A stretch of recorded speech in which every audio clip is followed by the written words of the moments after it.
आपकी फैमिली में अगर किसी भी एक सदस्य की सोच और विचार खराब हो जाएं तो वो पूरे परिवार की स्थिति की दिशा बदल देता है। ये मैं अपने पर्सनल एक्सपीरियंस से आपके साथ शेयर कर रही हूँ। कौन कौन मेरी इस बात से सहमत है प्लीज़ ज़रूर से मुझे बताइएगा। Welcome to the channel. एक और नए ब्लॉग के साथ आप सभी का चैनल पे स्वागत है। ब्लॉग जो है आज इवनिंग से शुरू हो रहा है। चाय बनाइए अपने लिए, ठंड बहुत ज़्यादा हो रही है तो ऐसे मौसम में सिर्फ ये रहता है कि सिर्फ चाय मिल जाए गर्मा गर्म या कॉफ़ी मिल जाए गर्मा गर्म।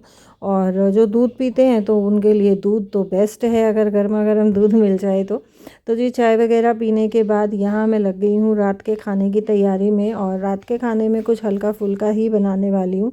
तो आज बनेगा वेजिटेबल दलिया। यहाँ सबसे पहले जो है अपने बाकी के शाम के काम शुरू करने से दलिया भिगो के रख दूँगी, क्योंकि अगर दलिए को भिगो के बनाए ना तो जल्दी भी बन जाता है। और मैं दलिया बनाती हूँ कुकर में सीटी लगा के, मेरे से खुला दलिया नहीं बनता है, मैंने कभी ट्राई भी नहीं किया है। तो दलिए को मैंने अच्छे से 7-8 पानी से धो लिया है, धो के और पानी में भिगो के रख दिया है।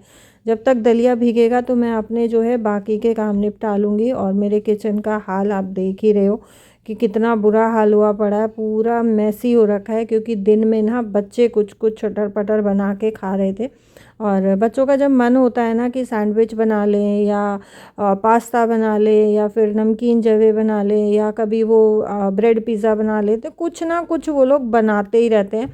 और उसके बाद तो किचन का फिर ये हाल होना ऑब्वियस है। क्योंकि फैमिली में कोई भी हो, चाहे बच्चे हों चाहे फैमिली के आदमी हों, बहुत रेयर केस होता है कि आदमी भी अगर किचन में काम करते हैं तो वो बाद में आपके किचन को समेट दे।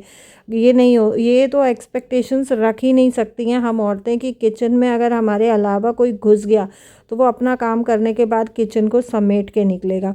वो हमें ही समेटना होता है। उसके लिए हमें अपने आप को पहले से प्रिपेयर करके रखना चाहिए कि अगर परिवार में से अपने अलावा कोई भी किचन में घुसा है तो उसके बाद बहुत बड़ा मैस मचने वाला है। तो यहाँ मैंने ना ये एक सर्फ का डब्बा रखा हुआ है जिसमें हम खाली बोतलें इकट्ठी कर देते हैं। लकी पहले क्या करता था ना, पीता था और ऐसे ही डाल देता था, पीता था और ऐसे ही डाल देता था। अब मैंने ये डब्बा रख दिया है कि जैसे ही बोतल खाली होगी इसके अंदर डालना है। इसमें से फिर हेल्पर क्या करती है, गार्बेज बैग में डाल के और बाहर रख देती है। तो जी किचन वगैरह समेटने के बाद अब लगी मैं खाना बनाने। तो वेजिटेबल दलिए के लिए मैंने सरसों का तेल लिया है, आप चाहें तो घी में भी बना सकते हैं। हींग जीरे में मैंने अच्छे से जो है प्याज को भून लिया है। अब इसमें डाली है गाजर, गाजर को भी मैंने 1 मिनट के लिए सौते किया था। उसके बाद मैंने इसमें मटर डाली है, दोनों को अच्छे से खुला ही तो है मैंने 3 से 4 मिनट पका लिया है भुने हुए प्याज के साथ, ताकि अच्छे से प्याज का और हींग का फ्लेवर आ जाए गाजर और मटर में। इसमें मैंने ऐड किया है नमक, हल्दी पाउडर और काली मिर्च। बहुत ज़्यादा मसाले मैं ऐड नहीं करूँगी, थोड़ा सा मैंने इसमें हल्दी भी डाला है। अच्छे से सारे मसालों को 3 से 4 मिनट भूनने के बाद इसमें जो भिगोया हुआ दलिया था उसका पानी निकाल के वो ऐड कर दिया है। और अब इसमें हमें जितना कंसिस्टेंसी में पानी चाहिए ये आपका ना अपना अंदाज़ा होता है कि आपको दलिया जो है थोड़ा सा लिक्विडी फॉर्म में रखना है या नमकीन चावल की तरह या पुलाव की तरह बिल्कुल खिला खिला रखना है। तो उस सिनेरियो में आपको पानी अपने हिसाब से इसमें एडजस्ट कर लेना है। अब इसमें लास्ट में मैं काट रही हूँ हरी मिर्ची। अच्छा, ये ना मसाले में भी भून सकते हैं, लेकिन मसाले में भूनने के बाद ये बहुत सॉफ्ट सॉफ्ट हो जाती हैं तो इसका ना क्रंच ख़त्म हो जाता है। अगर ऐसे ऊपर से हम काट के दलिए में डाल दें तो बहुत क्रंची सी रहती है। तो जी दलिए का मैंने जो है कुकर का ढक्कन लगा दिया है और मैं आ गई थी अपने ड्राइंग रूम को समेटने के लिए। तो ये जो है सॉक्स वगैरह मुझे सारी कलेक्ट करके रखनी थी, क्योंकि सब अलग अलग अलग हुई पड़ी थी। अब सर्दियों में ये रहता है कि जहाँ हाथ लगता है वहाँ पे कपड़े बच्चे डाल देते हैं, बाहर तो सूखते नहीं है। क्योंकि बारिश भी जो है दिल्ली में चल रही है, कल भी बहुत तेज़ बारिश जो है सुबह के टाइम हुई है। तो दिल्ली का मौसम बहुत ज़्यादा ख़राब है क्योंकि पहाड़ों में बर्फ़बारी हो रही है और वहाँ भी आप देखिए टेम्परेचर बहुत डाउन जा रहा है, न्यूज़ में ही हम लोग देख रहे हैं। और इसी कारण से दिल्ली में भी ठंड बहुत ज़्यादा है। तो यहाँ मैंने सारी ही सॉक्सेस के पेयर बना लिए हैं और अब जिस जिसकी भी सॉक्स हैं उसकी सॉक्स जो है मैं सबके कबर्ड्स में अरेंज कर दूँगी। और सॉक्स का सबसे जो है छोटे कपड़े हैं, लेकिन ये सबसे मोटा काम रहता है। अगर गुम हो गई और इधर उधर हो गई ना तो पूरा पैर ख़राब हो जाता है। और ये जो है मेरे हस्बैंड का वार्डरोब है, तो यहाँ मैंने अलग से ऑर्गेनाइजर्स रखे हुए हैं, क्योंकि मेरी या बच्चों की ना इतनी सारी ना तो सॉक्स होती हैं, ना जो है हैंकीज़ वगैरह या छोटे कपड़ों का दिक्कत रहती है।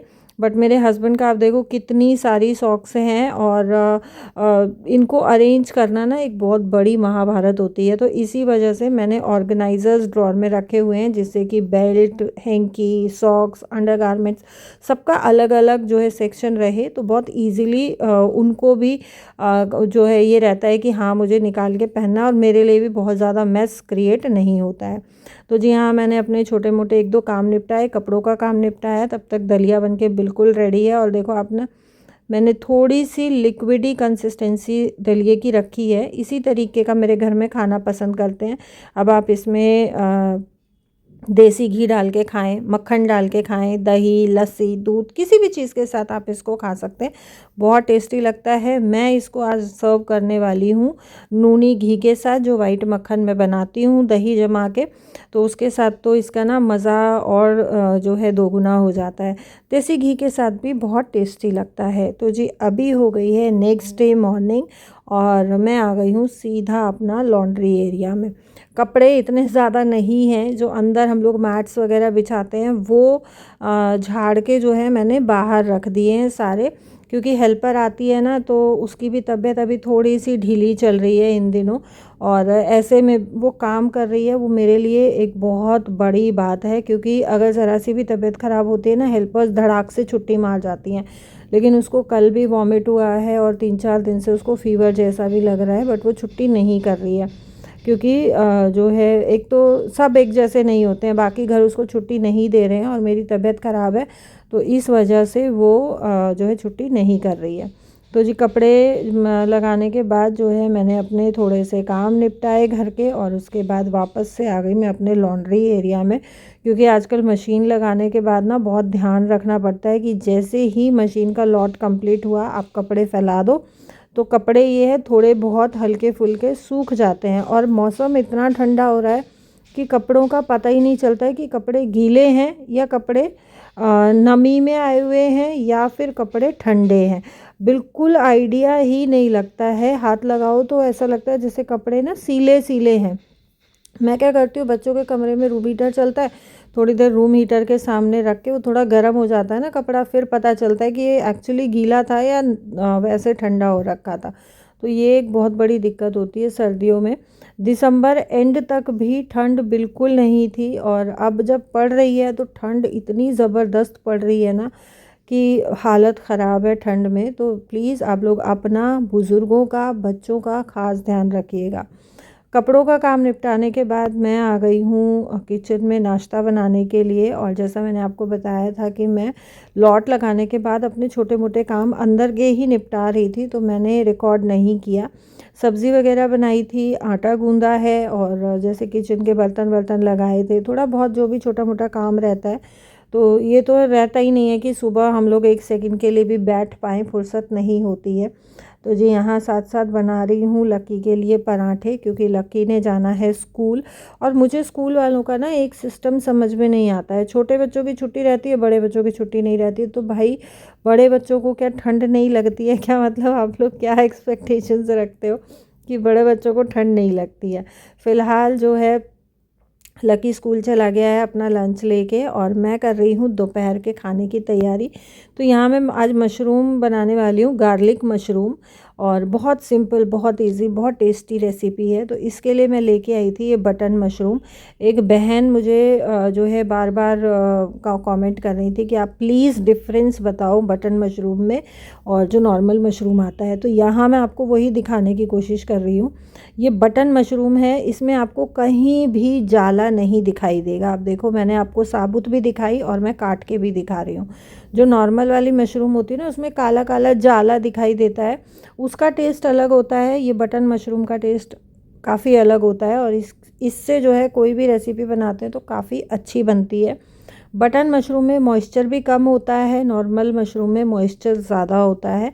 तो जी यहाँ पे मैंने सारी ही मशरूम को अच्छे से धो के काट के रख दिया है। साथ साथ मैंने कॉर्न बॉईल होने रखा हुआ था, वो बॉईल हो गया था तो कॉर्न भी मैंने स्ट्रेन कर लिया है, क्योंकि हस्बैंड के लिए मुझे ब्रेकफास्ट रेडी करना है। यहाँ हींग जीरे का सरसों के तेल में छौंक लगाने के बाद बहुत सारा मैंने बारीक चॉप किया हुआ लहसुन डाल दिया। लहसुन को अच्छे से भूनेंगे। गार्लिक मशरूम है तो लहसुन की क्वांटिटी हमें काफ़ी रखनी पड़ेगी, ताकि गार्लिक का अच्छे से फ्लेवर आए। जैसे ही लहसुन मेरा जो है हल्का हल्का भुनने लगा, मैंने इसमें बारीक चॉप किया हुआ काफ़ी सारा हरी मिर्च डाल दी है। और इसमें मसालों में हम ऐड करेंगे हल्दी, नमक और थोड़ी सी लास्ट में काली मिर्च। बहुत डिलीशियस रेसिपी है, सिर्फ 5 मिनट रेसिपी है। बच्चों को भी काफ़ी पसंद आती है। ये आप रोटी, पराठा या फिर दाल चावल के साथ जो है साइड डिश में ले सकते हैं, या फिर इसको हम वैसे ही स्नैक्स के तौर पे भी खा सकते हैं। बहुत टेस्टी लगती है, एक बार ज़रूर से ट्राई करके देखिएगा।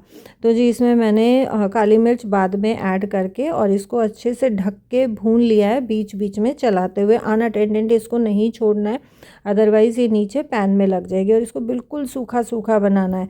प्याज, टमाटर या नींबू वगैरह मैंने इसमें नहीं डाला था, तो लास्ट में मैंने इसको आमचूर पाउडर और हरे धनिए के साथ गार्निश किया। तो ये डिश हमारी बिल्कुल बनके रेडी है।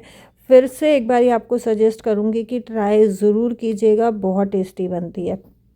और यहाँ जो है मैं सुबह में लेके आई थी सब्जियाँ, मटर थी, हरा साग था, तो वही अपना काम वाम निपटा के नहाना धोना मेरा मॉर्निंग में ही हो गया था। तो बैठ गई हूँ सब्जियाँ छाँटने के लिए, मटर निकालने के लिए, क्योंकि हरी सब्जियों का ये रहता है कि जैसे आप लेके आते हो ना, वैसे ही अगर आप छाँट छूट के उनको रख देते हो तो ठीक रहता है। अगर 1-2 दिन के लिए भी आपने पॉलीथीन में छोड़ दिया, या शाम को लाए सुबह के लिए छोड़ दिया, सुबह लाए दोपहर के लिए छोड़ दिया ना, तो वो गलना चालू हो जाती हैं, क्योंकि सब्ज़ी वाले उसमें पानी छिड़क के रखते हैं। तो बस मेरा मेन कंसर्न यही रहता है कि जैसे ही सब्जियां लेके आते हैं ना, थोड़ा बहुत टाइम निकाल के मैं उनको साथ साथ से साफ़ करके रख देती हूँ। और एक और बहुत जो है हेल्पिंग चीज़ हो जाती है, अगर हम हरी सब्जियां साथ के साथ साफ़ करके रख देते हैं, तो कि जब हमें यूज़ करनी होती है ना, तो हमारा उस टाइम पे टाइम बहुत ज़्यादा बच जाता है। जैसे सपोज़ सुबह सुबह हमें बथुए के पराठे बनाने हैं, या मेथी के पराठे बनाने हैं, या पालक के पराठे बनाने हैं, तो अगर हमने छाँट के काट के साफ़ करके रखी हुई है, तो हमारा सिर्फ इतना काम रहता है कि फ्रिज से निकाला, धोया और अपना जो है पराठे वगैरह बना लिए। या सब्ज़ी बनानी है तो धोया, फ्रिज में से निकाला, धोया और सब्ज़ी बना ली। तो ये एक बहुत ज़्यादा अच्छी चीज़ हो जाती है, हेल्पिंग चीज़ हो जाती है हमारे लिए।